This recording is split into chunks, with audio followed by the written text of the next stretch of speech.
Disclaimer, I do not dislike CinemaSins, and that is not a lie. For my next Everything Wrong with CinemaSins video, I'm going to be seeing a video on Zootopia 2, and I would like to give thanks to my friend Toby for suggesting that I do this video for his birthday. Enjoy, everybody.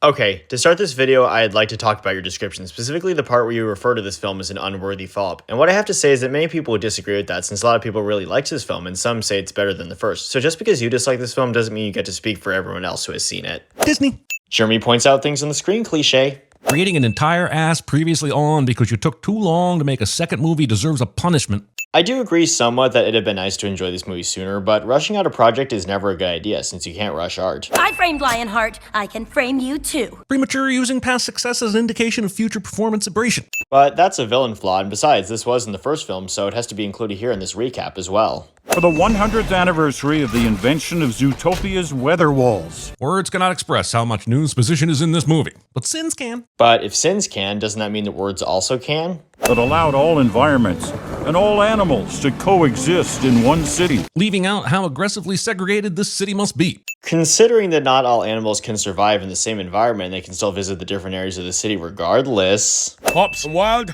I know you're eager to prove yourselves, but as rookies... I understand why Nick is a rookie, but why the f*** is Judy being held back? She was a rookie in the first movie, so how is she still a rookie if Nick is now out of the academy and reporting for duty? Maybe because she hasn't been part of the ZPD long enough to no longer be considered a rookie? And watch the veteran teams show you how it... Going through an entire briefing and not realizing that the two chairs directly in front of you are vacant. It's called getting distracted in conversation, my dude. Are you sure this'll work? You're the one that said we needed a bust. But why do they need a bust? We just had a 2-minute summary of how your last bust uncovered a conspiracy at the highest level of Zootopian government and saved the entire city. I'd be riding that wave for at least a week and potentially the rest of my life. But it makes sense that they'd need a bust since Nick just joined the ZPD and Judy hasn't been on it enough to no longer be a rookie. Get out of the road, you dumb bunny! Chekhoving this hot rod a couple minutes ago to justify its existence here now will get you 2 sins for excessive force. Why? My hog rod! This is a snout rage! But only half as snoutrageous as these lines not being delivered by the voice of John Hamm. Okay, I know Captain Vader pointed this out already, but I figure I should as well, and that is that John Hamm's name is misspelled here. In pursuit of suspect and a stolen catering van heading east through Sheepshire. Not sticking to the English pronunciation of Sheepshire is a criminally wasted pun opportunity. There was some kind of background noise in your recording there, Jer. Beautiful! I'll have what he's having. They all somehow survive a wool explosion that was powerful enough to shear the wool right off this sheep. It's almost like this is a gag meant to make us laugh, or something. We had to call in Jumbo Unit to remove a dick from a tuba! Jesus, this is a kid's movie. Fiction Boy would disagree with you. Not every case is going to save the world. A good lesson for all to learn. Unfortunate that it's being delivered while she is holding her second case file that will save the world. Jeremy points out things on the screen, cliche. The Zootopia franchise continues to guess my safe words. Who cares? Even in a world filled with talking animals, living in a city climate controlled by giant walls, I will not believe that overhead projectors have advanced far enough for any of this slide to be readable in a room this bright. But you can see that it can be read here, so what's the point of this sin? Hey, what does the fox say? You suck! Doing what does the fox say jokes in the year of our Lord 2025. But it makes sense to have that in this movie since Nick is a fox. That dick stuck in that tuba. Oh, him and the dick. Maybe try to find that dick. The sophomoric miles of humor this movie will try to get out of sticking its dick in a brass instrument. This would be like me tromboning you over and over again without ever emptying the spit valve. Okay. Also, not labeling Judy's parents as Stu and Bonnie here. Hulu Zoo feels like the result of something being focus grouped to hell and back, like it started out as Zulu. Chit chat. In this chitty chat. Chat. In this chat. Where the Linksley Journal will be on display for the first time in a century, following an infamous reptile attack. Convenient newsposition sets our protagonist on the right bunny trail cliche. Watching a scene and calling it a cliche. Who's this joke for? Normal kids won't get it, and normal adults won't get it either. I'm probably the target audience, but my boosh is not a moose. Well, this joke could be for those who are familiar with the mooge boosh and what it means. Chief Beef will split us up. And if we don't get a win soon and prove we're great partners, the chief will split us up anyway. He said no such thing. The chief said he would split you up if you failed your partner therapy, proving movies will literally invent plot points rather than go to therapy. True, but given that their therapy session didn't go well, they want to try to prove to everybody that they can work well together as partners. Mr. Exci, when will you begin the Tundra Town expansion? Paparazzi's position. But that was just a question. Why would a snake want to steal some old book anyway? Reading? Jeremy yells at the screen cliche.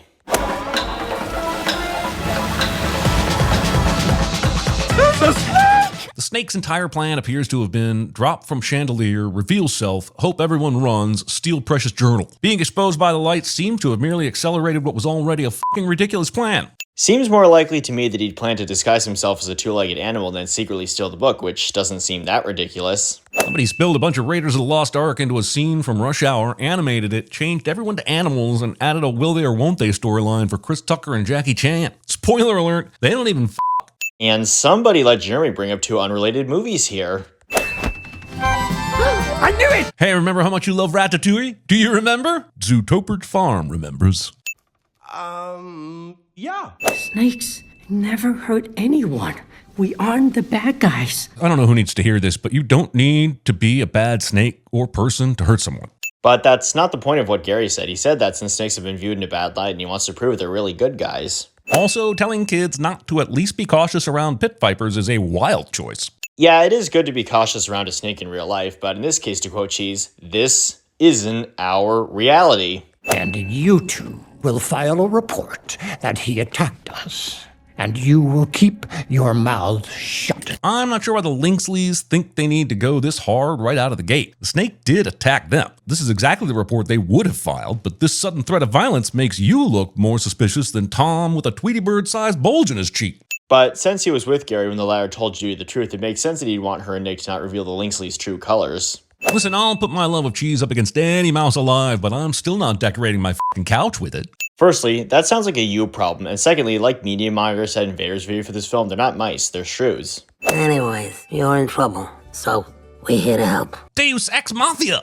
No! Snakes may have been framed for the fanging of that tortoise. Do you have any idea why? Or how this book could prove it? I'm not playing Jeremy's sin here since I just want to point out that he ended the second sentence here with a period instead of a question mark. I just need a reptile expert. Lucky for you, I met someone. More like convenient for the plot, I met someone. Yeah? So? Oh, you called the right beaver. My college girlfriend's voicemail greeting somehow makes its way into the script. Jeremy says something random cliche. She's crazy. Probably lead poisoning from eating too many pencils. Beavers don't actually eat wood. They eat the bark and mostly just chew away at trees to use them as dams. And the pencil-y part is made of graphite, not lead. Putting an unnecessary apostrophe in beavers here. This fish chipper is going to be problematic when they introduce the talking fish in Zootopia 5. Cool. But how is that a sin for Zootopia 2? Hey, bub. Hey, bub. Hey, bub. Hey, bub. Hey. Hey, bub. Hey. Bub, bub, bub, bub, bub. Hey, bub. Sending this funny bit, that's worth a few extra. No mammals trusted any reptile after that. An event which happened 100 years ago, and yet you still have this convenient pegboard of exposition in your local bar. Yeah, and? The animator made sure these hungry hippos ate apples so we'd know they're assholes. Jeremy points out things on the screen cliche. The unholy marriage of the Futurama transport tubes and that water park ride Tom Cruise went on in Mission Impossible Rogue Nation. Okay. We're done. All hope of catching the snake seems lost until they turn around 12 feet from their random water pipe exit and meet two mountain goats sent by God to fill them in on all the information they need to understand the evidence they just found. And is that so that the rest of the film can continue to happen?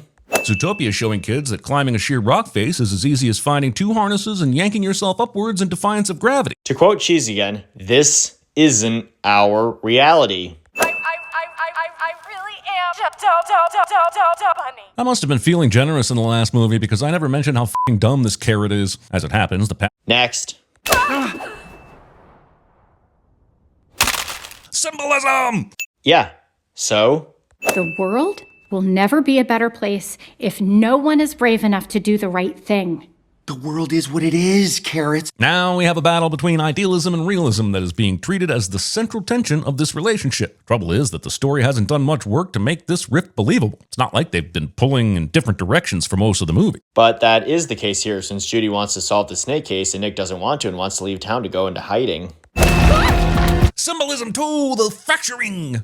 To say something differently this time, why is symbolism a sin? Don't worry about my fang. I got my own anti-venom pen. Where exactly has he been storing that? The fanny pack is nowhere to be seen, and honestly, I'm dubious of its functionality when hips and a fanny appear to be absent. Doesn't matter where it was stored since it's cartoon logic. Luckily, they make Paul Bird work in the mailroom, so he read it first. I'm again not playing Jeremy Sin here because I just want to point out that he misspelled Paubert's name here. I know coming with us was hard. It was not. It was entirely out of her paws. Before she had a chance to choose between you and the crumbling house around her, she was darted into unconsciousness, which led to you bunny napping her. Fair, but it was actually a rescue, not a kidnapping. He plotted to steal her plans for himself. I'm confused how Linksley managed to forge a new patent. This makes it look like he just drew up a new one and stamped it himself. Yes. So he committed a murder. Did he also invent this weapon, or did this oddly specific snake-framing poison taser just exist already?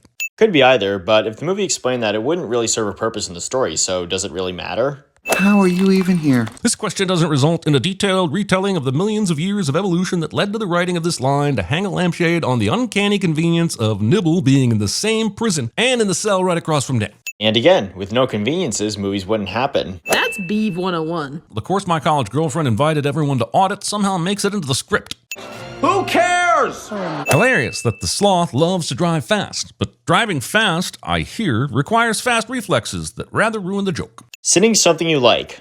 We are with you, Judy Hopps. Why? Sure, the zebras pissed you off at the gala, but according to all the evidence, Judy tried to kill the police chief and stole a priceless cultural artifact. Probably because she thinks Judy and Nick were framed, and they also could be friends with Gazelle after they previously defeated Bellwether. Last case, there was kind of a twist. The movie was eager to twist again like it did last Zootopia, without explaining why Paulbert actually risked his life to save Judy earlier. Well, in order to keep his true nature hidden, of course he'd have to save Judy from certain death to present himself as an ally to her. You chose to help me and became my best warm-blooded friend. His only other warm-blooded friend just betrayed him and doomed his family, so that's not quite the endorsement you might think.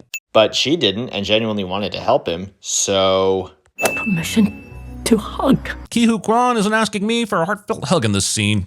Okay, I know Captain Vader already pointed this out in his video, but since I'm also doing this movie, I should point it out as well. That is that Jeremy both spelled and pronounced Ki-Hui Kwan's name incorrectly here. It's not worth dying for. Nick's words from earlier are spoken back to him, and he decides Judy is worth dying for. I was over here worried that this movie wouldn't teach the kiddos about mortal self-sacrifice. So, because it did, what's the point of this sin then, Jer?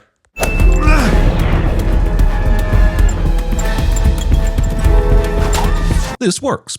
Considering that Gary warmed up from Judy's body heat and got enough strength to grab the anti-venom pen... I want you to take a really good look at Nick here and where he is. Take in how this ledge is and how far away he is from the railing. Then I want you to fully appreciate the bullshit that is this bungee jump. And we'd fully appreciate you not taking something fictional so seriously. I care about you. Skip! Oh, you heartless bastard! I'm alive, by the way. Oh, also that guy's still alive. It's not like I wanted to see any of these animals die. It's just that the movie has been pretending that there were life and death consequences that might be paid by someone other than the poor turtle maid. Considering there were multiple instances in the film where Judy, Nick, and Gary nearly died... Takes a threesome to be some, but a four-way to bust your doorway. Jesus Christ, this is a kid's movie. Like I've said before, movies being animated don't mean they're for kids specifically, since they can be for people of all ages to enjoy. I'll destroy the patent, that town and everything in it, and a dirtbag fox, and a dumb bunny. Or at least you would, if you'd shut the f*** up and actually do it. And he's currently not doing that because he's being overconfident and also forgetting that Judy and Nick are friends with Gary, like Nick says. That'll do, pig. That'll do. Misquoting Shrek. More like referencing it, as well as Babe, since Shrek references that. Your reward for staying until the very end of the credits? This singular feather. Which is meant to hint to us that birds exist in the world of Zootopia, and I don't see how that's something wrong with this movie. And because of that, I'll give out my award here. And here's the result, everybody. This in total was 142, and the sentence will be Trapped in a Maze. Thank you for watching, everybody, and have a nice day.